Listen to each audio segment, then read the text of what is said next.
जय श्री माता रानी। जय माँ बीजा सेन चैनल में आप सभी का स्वागत है। आज हम आप सभी को बाबा हनुमान जी महाराज की साधना देने जा रहे हैं, जो ये साधना अपने आप में बहुत ही पावरफुल है और इस साधना को करने के बाद व्यक्ति के जीवन में बहुत सारे परिवर्तन आते हैं। अगर किसी व्यक्ति ने किसी भी तरह की कोई भी शक्ति की साधना कर रखी है और साधना करने के बाद व्यक्ति उस शक्ति से जुड़ नहीं पा रहा है, शक्ति से वार्ता नहीं कर पा रहा है, या फिर शक्ति से जो उस व्यक्ति को संकेत मिल रहे हैं वो नहीं समझ पा रहा है, तो ऐसे व्यक्तियों को इस साधना को करने के बाद काफ़ी सहायता मिलेगी और वो व्यक्ति उस शक्ति को समझ पाएंगे, शक्ति से वार्ता कर पाएंगे, शक्ति से जुड़ पाएंगे। क्योंकि इस साधना को करने के बाद व्यक्ति के जो अंदर की ऊर्जा होती है वो काफ़ी बढ़ जाती है और साथ ही साथ जो व्यक्ति का ऑरा होता है वो भी काफ़ी स्ट्रॉन्ग हो जाता है, काफ़ी मजबूत हो जाता है। और अगर व्यक्ति को लगता है किसी प्रकार की उस व्यक्ति के साथ में पैरानॉर्मल एक्टिविटी हो रही है या किसी भी तरह की कोई भी नेगेटिव एनर्जी उस व्यक्ति के साथ में जुड़ी हुई है, तो उस व्यक्ति से वो नकारात्मक शक्तियाँ दूर होने लग जाती हैं, वो नेगेटिव एनर्जियाँ दूर होने लग जाती हैं। और अगर व्यक्ति को रात्रि में नेगेटिव स्वप्न आते हैं, काफ़ी डरावने स्वप्न आते हैं, तो वो स्वप्न भी व्यक्ति के बंद हो जाते हैं साधना को करने के बाद। अगर व्यक्ति के जीवन में किसी भी तरह से शत्रुओं से उसको हानि का डर लगा रहता है कि उसके शत्रु उसको नुकसान पहुंचा सकते हैं या उसके शत्रु ज़्यादा हैं, तो ऐसे व्यक्ति इस साधना को कर सकते हैं। क्योंकि इस साधना को करने के बाद व्यक्ति के जीवन में अगर शत्रु पक्ष स्ट्रॉन्ग है, बार बार शत्रु उस व्यक्ति को परेशान करते हैं, किसी भी तरह से व्यक्ति को हानि पहुंचाने की कोशिश करते हैं, तो ऐसे व्यक्ति इस साधना को कर सकते हैं और उनके जीवन में शत्रु से जुड़ी हुई जो भी समस्या है वो उनकी ठीक होने लग जाएगी और जो उनका शत्रु पक्ष होगा वो उनको परेशान करना बंद कर देगा। क्योंकि इस साधना को करने के बाद व्यक्ति के ऊपर बाबा हनुमान जी महाराज की बहुत विशिष्ट कृपा होती है, जिससे व्यक्ति के जीवन में जिस भी तरीके की जो भी दिक्कत समस्या होती है वो धीरे धीरे ठीक होने लग जाती है। अगर व्यक्ति साधनाएं करता है और साधना उसकी सफल नहीं हो पाती, किसी न किसी कारण से वो साधनाएं उस व्यक्ति की असफल हो जाती हैं, साधना काल में व्यक्ति के जीवन में तरह तरह की स्थितियां उत्पन्न होने लग जाती हैं, तो ऐसी स्थितियों में आप सभी इस साधना को कर सकते हैं ताकि आपके जीवन में जिस भी तरह की जो भी दिक्कत समस्याएं वो आप सभी की ठीक हो सकें और आप सभी को इस साधना को करने के बाद बाबा हनुमान जी महाराज की कृपा प्राप्त हो सके। तो आप सभी को करना क्या है, ये साधना आप सभी को मंगलवार के दिन से शुरू करनी है।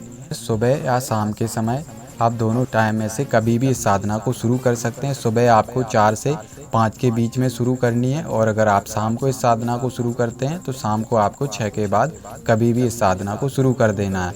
पर उससे पहले आपको सोमवार के दिन बाबा हनुमान जी महाराज के मंदिर जाना पड़ेगा। जो भी आपके आसपास बाबा हनुमान जी महाराज का कोई मंदिर हो तो उस मंदिर में आपको जाना पड़ेगा। अगर आपके आसपास कोई बाबा हनुमान जी महाराज का कोई मंदिर नहीं है तो जो भी हम आप सभी को प्रार्थना बताने जा रहे हैं, ये प्रार्थना आप सभी को घर बैठकर ही आप सभी को बाबा हनुमान जी महाराज से लगानी है। तो अगर आप सभी के आसपास में बाबा हनुमान जी महाराज का कोई मंदिर है तो आप सभी को मंदिर जाना है, चमेली के तेल का एक दीपक बना के ले जाना है। अगर आपके पास चमेली का तेल नहीं है तो आप सभी घी का दीपक बना के ले जाइए और जाने के बाद आपको बाबा हनुमान जी महाराज के यहाँ वो दीपक प्रज्वलित कर देना है और बाबा हनुमान जी महाराज को आपको प्रणाम करना है। प्रणाम करने के बाद बाबा हनुमान जी महाराज से प्रार्थना लगानी कि हे हनुमान जी महाराज, हम आपके ओम हम हनुमते नमः इस मंत्र का 11 दिन में 1.25 लाख जाप करना चाहते हैं साधनात्मक तरीके से। तो आप हमें अनुमति प्रदान करें और इस साधना को करने की हमें अनुमति प्रदान करें और हमें इस साधना में पूर्ण सफलता प्रदान करें और जो भी हमारे जीवन में दिक्कत समस्याएं उन सभी दिक्कत समस्याओं को ठीक करें और हम पर कृपा करें और साधना काल में किसी भी प्रकार की हमें कोई भी दिक्कत समस्या ना है, हमारी साधना आपके आशीर्वाद से पूर्ण सफल हो। इस तरीके से आपको बाबा हनुमान जी महाराज से प्रार्थना लगानी और प्रार्थना लगाने के बाद आपको घर आ जाना है। और जो लोग मंदिर नहीं जा सकते हैं वो लोग इस प्रार्थना को घर में ही लगा सकते हैं और उसके बाद आप सभी को मंगलवार से फिर इस साधना को शुरू करना है। तो आप सभी को पूर्व दिशा में एक लकड़ी की बजोट स्थापित करनी है। उस बजोट के ऊपर आपको लाल वस्त्र बिछा लेना है और याद रहे वो वस्त्र पूर्ण तरीके से पवित्र और स्वच्छ नया होना चाहिए। और उसके बाद आपको साधना काल में वस्त्र लाल धारण करने या सफ़ेद धारण करने, आसन आपको कुशा का लेना है या सूती से बने हुए कपड़े का आसन लेना है और हो सके तो आसन भी आपको लाल ही लेना है। अगर लाल आसन नहीं मिलता है तो आप फिर कुशा का आसन ले सकते हैं। माला आपको रुद्राक्ष की लेनी है, घी का दीपक प्रज्वलित करना है और बाबा हनुमान जी महाराज का आपको आह्वान करना है, धूप प्रज्वलित करनी है और उसके बाद आपको बाबा हनुमान जी महाराज को भोग में बेसन के 2 लड्डू का भोग लगाना है। साधना शुरू करने से पहले आपको सीता माता और राम भगवान जी महाराज के नाम का स्मरण करना है। एक माला तो आप सभी को इस तरीके से एक माला स्मरण करना है, सीताराम सीताराम। इस तरीके से आपको सीता मैया और राम भगवान जी महाराज के नाम का एक माला स्मरण करना है। उसके बाद सीता मैया और राम भगवान जी महाराज से आपको प्रार्थना लगानी है कि हे सीता मैया, हे श्री राम भगवान जी महाराज, हम बाबा हनुमान जी महाराज के ओम हम हनुमते नमः इस मंत्र की साधना करने जा रहे हैं 11 दिन में 1.25 लाख। तो आप इस साधना को करने की अनुमति प्रदान करें और बाबा हनुमान जी महाराज से आप बोल देना कि वो हमसे किसी भी तरीके से साधना काल में कोई छोटी मोटी भूल चूक गलती हो जाती तो वो हमसे क्रोधित ना हो, नाराज ना हो और हमारी इस साधना को सफल बना दें। और आप दोनों भी हमें आशीर्वाद दीजिए कि हमारी जो साधना है वो पूर्ण तरीके से सफल हो, किसी भी प्रकार की कोई भी दिक्कत समस्या साधना काल में उत्पन्न ना हो। इस तरीके से आपको सीता मैया और श्री राम भगवान जी महाराज से प्रार्थना लगानी है।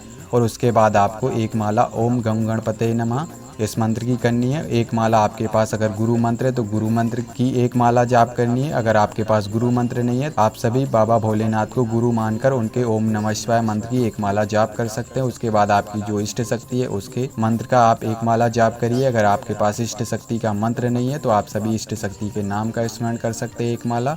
और उसके बाद आपको एक माला ओम बम बटुक भैरवाय नमः इस मंत्र की एक माला जाप करना है, या फिर ओम श्री काल भैरवाय नमः इस मंत्र का आपको एक माला जाप करना। उसके बाद आपको जो हनुमान जी महाराज का मंत्र है ओम हम हनुमते नमः इस मंत्र का आपको जाप करना शुरू कर देना। और इस तरीके से जाप करना कि आपका 11 दिन में 1.25 लाख जाप पूर्ण हो जाए। तो आप सभी ये साधना संकल्प लेकर भी कर सकते हैं और बिना संकल्प के भी कर सकते हैं। संकल्प में आपको जिस भी तरीके की दिक्कत समस्या है वो दिक्कत समस्या बोलते हुए आप सभी संकल्प ले सकते हैं। जैसे आपको शत्रु पक्ष की दिक्कत समस्या, तो आप सभी शत्रु के लिए बोल सकते हैं कि हे हनुमान जी महाराज, हमारे जीवन में जो भी जिस भी तरीके के शत्रु हैं उन सभी शत्रुओं को आप हमारे जीवन से हटा दीजिए। इस तरीके से आप सभी संकल्प में बोल सकते हैं। किसी भी तरीके का संकल्प ले सकते हैं। और अगर संकल्प नहीं भी लेना चाहते हैं तो स्वतः ही जो चीज़ें हमने बताई हुई हैं, जो भी स्थितियाँ हमने आप सभी को बताई हुई हैं, इस साधना को करने के बाद व्यक्ति के जीवन में स्वतः ही धीरे धीरे घटित होना शुरू हो जाती हैं। और आप सभी को ये साधना करने के बाद आप सभी को 5 माला इस मंत्र की आपको कंटिन्यू अपने सुबह की पूजा में ले लेना है। हर दिन बाबा के इस मंत्र का आपको सुबह के समय या शाम के समय इस मंत्र का 5 माला या 11 माला आपको कंटिन्यू जाप करते ही रहना, ताकि आपके जीवन में बाबा हनुमान जी महाराज की कृपा बनी रहे और ये मंत्र आपके लिए कार्य करता रहे और बाबा हनुमान जी महाराज की शक्ति आपके लिए कार्य करती रहे। 11 दिन में आपका 1.25 लाख जाप पूर्ण हो जाएगा। तो 1.25 लाख जाप पूर्ण करने के बाद आपको 11 माला हवन आहुति करनी है। हवन आहुति आपको घी, हवन सामग्री, जौ, काले तिल, चीनी, बेसन के लड्डू और गुड़, इस सब के मिश्रण से आपको बाबा हनुमान जी महाराज के इस मंत्र की 11 माला हवन आहुति करनी। इस तरीके से आपकी जो साधना होगी वो सफल हो जाएगी और आपके ऊपर बाबा हनुमान जी महाराज की कृपा बनेगी और साथ ही साथ आपके लिए ये मंत्र काम करना शुरू कर देगा और बाबा की जो इस मंत्र से जुड़ी हुई शक्ति है वो आपके लिए काम करना शुरू कर देगी। जय श्री माता रानी।